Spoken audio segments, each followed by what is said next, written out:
forecast. All right, and this morning temperatures are already starting off into the 70s and 80s, folks. So yeah, not a whole lot of change from previous mornings. We got a few clouds that are lingering across the coastal bend once again. But again, as we go into the afternoon, later morning hours, a lot of that activity going to continue to burn off. There is a weak frontal boundary up into the hill country extending all the way from the Big Bend over towards East Texas, and it's running into the big dome of high pressure. So it's already pumping the brakes and not going anywhere anytime soon. We did have some showers and storms that erupted over into the Panhandle yesterday, and especially over parts of West Texas.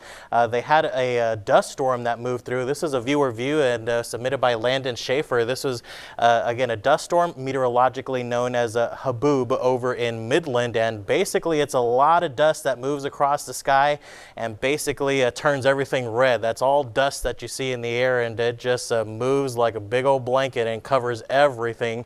And this was a lot of dust that was moving into the region, not only in Midland but parts of Odessa and down towards Fort Stockton. It was just inundated with all this dust that was moving in, and essentially this is from thunderstorm activity picking up the winds, and there's a lot of dust over in West Texas, so it just moves it pretty rapidly over the area. So again, temperatures this morning over there are into the 60s and 70s because of that frontal boundary that's in place, but again, we're out ahead of that, so of course temperatures are into the 70s and 80s. But even here in South Texas, over across the entire Lone Star State, highs today are going to be into the 90s and triple digits.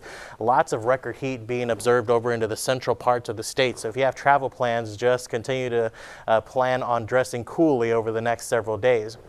As we continue to track the tropics for you, the Gulf of Mexico and the Caribbean remains pretty quiet right now, and even over much of the Atlantic, everything is pretty quiet. And according to the National Hurricane Center, no new tropical cyclones are forecast to form into the next 5 days. However, we watch potential track development, and this is for the week of June 15th to the 21st. So this is a little bit ahead in time right now. And the Climate Prediction Center is identifying an area of possible development with moderate confidence into parts of the Caribbean and into the Gulf of Mexico. Not to say that something is going to form out there. They're just keeping an eye on it for this time being right now. And even at this time, there's still plenty of dust that's moving through there right now. And 8 to 14 days out, the Climate Prediction Center not showing a whole lot of rainfall here, but a neutral opportunity to see some normal rainfall here in South Texas. So we're going to have to watch that pretty closely moving forward. But again, as I mentioned, there's still plenty of dust that's moving through that region, and a lot of this is going to be making its way into our area as we head on into the weekend.